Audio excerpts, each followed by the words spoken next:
সীমান্তে আবারও পুশিনের চেষ্টা করেছে ভারতীয় সীমান্তরক্ষী বাহিনী।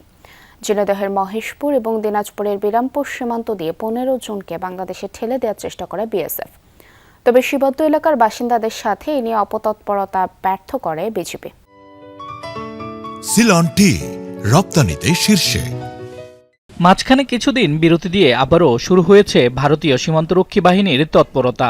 সীমান্ত এলাকার মানুষ যখন ঘুমিয়ে সেই সুযোগে পুশিনের চেষ্টা চালায় বিএসএফ। তবে বিজিবির বাধায় পণ্ড হয়ে যায় সেই চেষ্টা।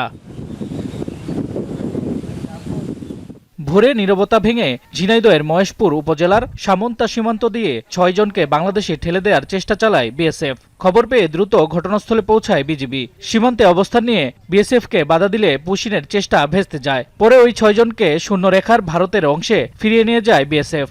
এখানে 4টে ছেলে এবং 2টা নারী সহ এখানে আসছিল। এসে এখানে 5-6 ঘন্টা ছিল। থাকার পরে তারা পাকরাইল গ্রামের লোকজন এবং বিডিআর থাকার ইয়েতে তাদের ওই দিকে পাঠাই দেওয়া হয়েছে। অনেকদিন আমাদের এখানে বন্ধ ছিল, 6 জন লোক পার হয়ে আইছে। আসার পরে আমরা এখানে তাদের বিডিআর ছিল, আমরা ছিলাম, তাই কি আমরা ঘুরত দিয়েছি। বিএসএফ এর যে পুশিনের এই তৎপরতা, এই ব্যাপারে বিজিবি অর্থাৎ আমরা সবসময় অত্যন্ত প্রতিরোধ করার জন্য অত্যন্ত তৎপর অবস্থায় রয়েছি এবং আমাদের গোয়েন্দা নজরদারিও বৃদ্ধি রয়েছে। একই ধরনের ঘটনা ঘটেছে দিনাজপুরের বিরামপুর সীমান্তেও। ভোরে খেয়ার মাহমুদপুর সীমান্ত দিয়ে 9 জনকে এদেশে ঠেলে দেওয়ার চেষ্টা করে বিএসএফ।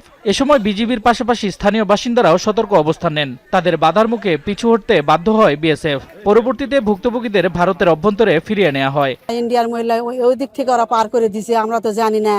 আমার বাংলাদেশের বিডিআররা তো ছাড়ে দিবে না, আটকাইছে। ভারত থেকে পুশিনের চেষ্টা করে বিএসএফ, 9 জন সদস্য, টোটাল 9 জন সদস্য।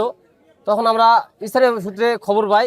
খবর পাওয়ার পরে গ্রামবাসীরা সবাই মিলে আমরা একত্রিত হয়ে জায়গায় তারপর পুশিন ঠেকে দিই। অবৈধ পথে এরা আসবে না এবং আসতে দিবও না। বিএসএফ ওনাদেরকে নিয়ে আসছে, আর আমাদের বাংলাদেশের যারা দেশপ্রেমিক জওয়ান যারা রয়েছে তারা সেটাকে প্রতিহত করার চেষ্টা করছে এবং প্রতিহত করছে। সীমান্ত পরিস্থিতির ওপর নিবিড় নজর রাখছে বিজিবি। যে কোনো পুশিন চেষ্টা কঠোরভাবে প্রতিহত করা হবে বলে জানিয়েছে বাহিনীটি। শামস তাবরিজ উচ্ছ্বাস, যমুনা নিউজ।